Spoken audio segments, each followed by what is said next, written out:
പ്രിയമുള്ളവരെ, ദൈവത്തിൻ്റെ വചനം ഒരാൾ എന്തിനാണ് കേൾക്കുന്നത്? ദൈവത്തിൻ്റെ വചനം എന്തിനാണ് ഒരാളുടെ അടുക്കലേക്ക് കടന്നു വരുന്നത്? നിങ്ങൾ അറിഞ്ഞാലും അറിഞ്ഞില്ലെങ്കിലും നമ്മൾ പോലും പ്രതീക്ഷിക്കാതെ ചില വചനങ്ങൾ നമ്മുടെയൊക്കെ മൊബൈലിലേക്ക് കയറി വരും.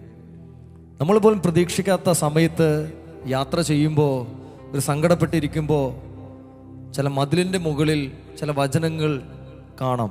നമ്മളത് വായിക്കുമ്പോൾ ഞാൻ ചിന്തിച്ചിട്ടുണ്ട്, ദൈവമേ, എൻ്റെ മനസ്സ്, എൻ്റെ ഹൃദയം തകർന്ന സമയത്ത് കടന്നു പോകുമ്പോൾ ചില വചനങ്ങൾ കാണുന്നുണ്ട്.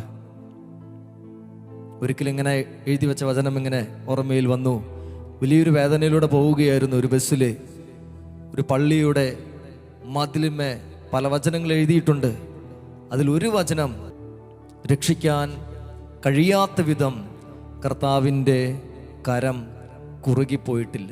ഹൃദയത്തിലേക്ക് കടന്നു വരാൻ കാര്യം രക്ഷ ഇനിയില്ല. ജീവിതത്തിൽ തളർന്നുപോയി, മനസ്സ് തകർന്ന് തരിപ്പണമായി പോയി എന്ന് നമ്മൾ വിചാരിക്കുന്ന സമയത്ത് ആ യാത്രയുടെ മധ്യേ ഒരു മതിലിൻ്റെ മുകളിൽ എഴുതി വെച്ച ഒരു വചനം.